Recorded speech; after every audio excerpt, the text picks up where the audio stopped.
والصلاة والسلام على سيد الخلق وأعز المرسلين أبي القاسم محمد وعلى آله الطيبين الطاهرين وعلى جميع أنبياء الله والمرسلين ومن تبعهم بإحسان إلى يوم الدين. My dear brothers and sisters, Assalamu alaikum wa rahmatullahi wa barakatuh. Sallallahu alayka ya Aba Abdullah, sallallahu alayka wa ala al-arwah allati hallat bi fina'ik.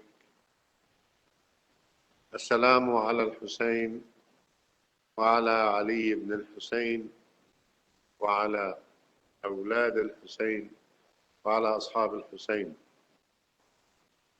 Wa rahmatullahi wa barakatuh. We will continue with our brothers and sisters demonstrating the attitudes and the events that took place on the 9th of Ashura, 9th of Muharram, the night before Ashura, the night before the main event that took place in Karbala. We came to the conclusion yesterday that after Shahadat Muslim bin Aqil, Ridwanullahi alayh, and after Amr ibn Sa'd, the leader of Yazid army in Al-Kufa, arrived in Karbala and surrounded Imam Hussein alayhi salam with over 25,000 soldiers. There's some narrated tradition and story that's said there were about 30,000 soldiers that came,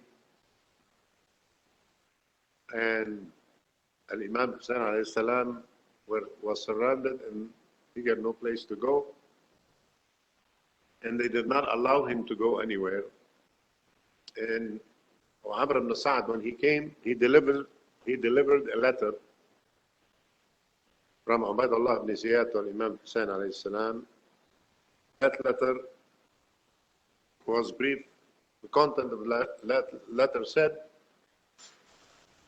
I just received a command from Yazid that I need to either capture you or kill you, capture you and kill you, or kill you, or you give loyalty and allegiance to Yazid. Now, Imam Hussein alayhi salam at that point did not respond to this letter. He just made a request to his enemies that let's postpone the conflict until tomorrow because we need to spend some time with Allah. And the group of people that were with Al-Imam, it is always intriguing to me to study the character of this group. And it's amazing. It's a wonderful group, and reflected the ultimate sincerity and the ultimate loyalty, and they really passed the test, because Karbala is full of examples, full of lessons to be learned. What do you do when Allah is testing you with a situation where you have to make the choice?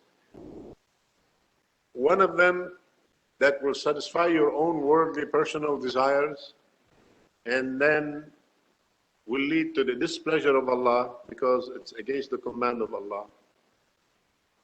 Or you go against your own personal desire for Allah's sake, for God's sake, and you show the respect for your Lord, and you revere the sanctity and the spirituality of the command of Rasulullah sallallahu alaihi wasallam and his household. Life is full of these attitudes. Life is full of these tests. And since we're talking about figures, we're just going to make a comparison here between a man, his name is Amr ibn Sa'd. Amr ibn Sa'd is the leader of Yazid's army that arrived in Karbala and surrounded Imam Hussein alayhi salam. This man reminds me of an ayah. You see, a lot of ayat in Al-Quran is not a theoretical ayah that's not related to reality. When we read Al-Quran, when we recite Al-Ayat, and when we understand what does it mean, and we grasp the meaning, you immediately think of this in relationship to reality. You would see that Al-Ayah, as if that it's speaking about situation that's either happening to you, or to somebody else, or to a friend, or to somebody you know, or have seen that you have witnessed.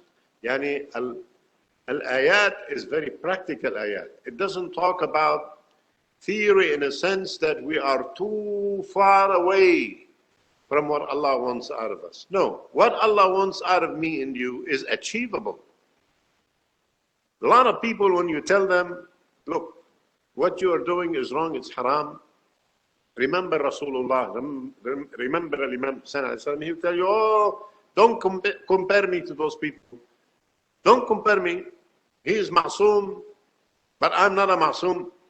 We are using the wrong terminology, because Allah subhanahu wa ta'ala, when He put an obligation on you to follow His command, He did not make this command an impossible situation. And He did not put a heavy burden where you cannot practice what Allah has told you. Because Allah subhanahu wa ta'ala is telling us in the Holy Book of Al-Quran, لا يكلف الله نفسا إلا وسعها. Allah will not put an obligation on the soul unless it is able to handle it. So everything Allah asks you to do, you can do. You have the potential to do it. And you have the potential to not to break it. And if you do so sincerely, then you lift yourself to what we call maqamul al-asmatul dhatiyya. Yani you lead yourself and you would immune yourself against the committing al-haram by your own trial and practice. And what supports this notion that I'm telling you is hadith of Rasulullah sallallahu alayhi wa alihi, narrated by Imam Ali and Imam Sadiq. من أخلص لله 40 صباحا جرت ينابيع الحكمة على لسانه. Any mu'min or Muslim demonstrates sincerity to Allah in everything he says and in everything he does for 40 mornings, for 40 days, without committing a single sin, then springs of wisdom will flow out of his heart through his mouth to people. Jarat yanabi'u al-hikmah. Wisdom will flow. What does that mean? It means that Allah subhanahu wa ta'ala, because you demonstrated sincerity to Him, He will elevate your legacy. He will increase your ilm. He will increase your knowledge. He will increase your piety. And He will demonstrate how His rahmah comes and He's pleased with you. When Allah is pleased with you, you will see the traces of that pleasure. Through the light in the face, through the security in the heart, through the peace in the mind, through the clarity in the vision of the heart, and through the beautiful wisdom that comes out of your mouth, through finding solutions to paradigms and difficult problems that nobody can come up with such a solution, just an inspiration. So, going back to Karbala, Amr ibn Sa'd, he was a mu'min at one point of time. Yani, people would know him. He's a Muslim. He was with Imam Ali alayhi salam. He witnessed Siffin, the battle of Siffin. He claimed that he is a follower or and supporter of Ali ibn Abi Talib alayhi salam, the father of Imam Hussain alayhi salam. And we knew, history is telling us that An-Nabi sallallahu alayhi wa alayhi and Imam Ali alayhi salam and special group of believers, they have known about the outcome of Karbala before it took place, because the news been leaked to the trusted believers. And then